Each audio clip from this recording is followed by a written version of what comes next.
राम नाम सत्य है, राम नाम। इस परंपरा में मरने के बाद जलाया नहीं बल्कि दफनाया जाता है, फिर उनका मंदिर बनाकर पूजा की जाती है। ये बुआ की बेटी से शादी कर दूध लौटाई रस्म निभाते हैं। हैरान कर देने वाली इस आदिवासी परंपरा को जानने हम पहुंचे उत्तर प्रदेश। गोंड आदिवासी समुदाय में बूढ़ा देव की पूजा की जाती है। साथ ही ये अपने मृत पूर्वजों का मंदिर बनवाकर पूजा करते हैं। जैसे जब जब पर्व होता है उसमें अपने पुरखा जो पेनवासी होते हैं, जो गुजर गए हैं इस दुनिया से हमारे, उनको एक देवता के रूप उनको भी वहाँ स्थान देकर के पूजा करते ताकि हमारा जीवन सुखमय सलामत बीतते रहे।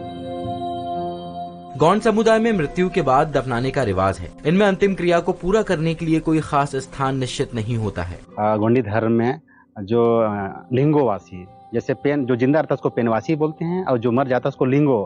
तो लिंगोवासी जब हो जाते हैं तो उनका ले जा करके हम लोग एक निश्चित जगह नहीं है, अपने खेतों में भी अपना गड्ढा करके दफनाने की व्यवस्था है। हाँ, उसमें एक शर्त है कि मुंडी उनका बॉडी का दक्षिण दिशा में और पैर उत्तर दिशा में।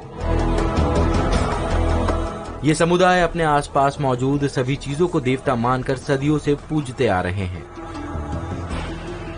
पत्थर की जो लोग पूजा करते हैं तो पत्थर के एक देवता के रूप में नहीं, पत्थर के टकराने से एक आग की उत्पत्ति है, तो हम आग के रूप में उस पत्थर को हम पूजा करते हैं, क्योंकि हम जानते हैं।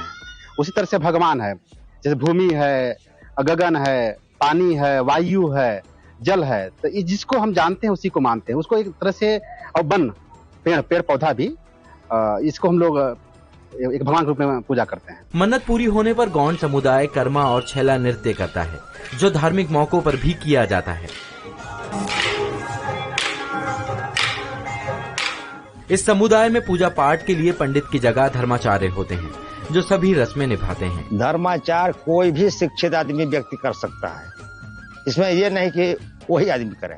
बाकी धर्मों में बुआ की लड़की से शादी नहीं की जाती, पर गोंड समुदाय में इसकी इजाजत है। इसे मुआ ठुकाना प्रथा कहा जाता है। और हमारे पापा के बच्चे, मतलब हमारे एक शादी हो सकता है मामा फुआ के, तो बुआ इस घर की कभी दूध पी रही है बाबा दादी से, और वो उस घर में चलेगा, वहां से अपना एक बेटी दूध, भाई बेटी है तो दूध पियाई हुई बेटी है, उस बेटी को पुनः उस घर में वापस भेज दी है, दूध लौटाई है। लेकिन ये अपने गोत्र में शादी नहीं करते हैं। इतना ही नहीं, अपने गोत्र को इन्होंने रंगों में बांटा हुआ है। ये निशान जो 7 रंग का बना है, ये देव के हिसाब से बना है। जैसे हम लोग नेटिया, मरकाम, पोया, सीरो, सिरसो, कुसरो, ये अपने गोते में लोग शादी नहीं करेंगे। इस समुदाय में जो पूर्वजों का मंदिर नहीं बना पाते, वो पेड़ को चिन्हित कर पूजा करना शुरू कर देते हैं।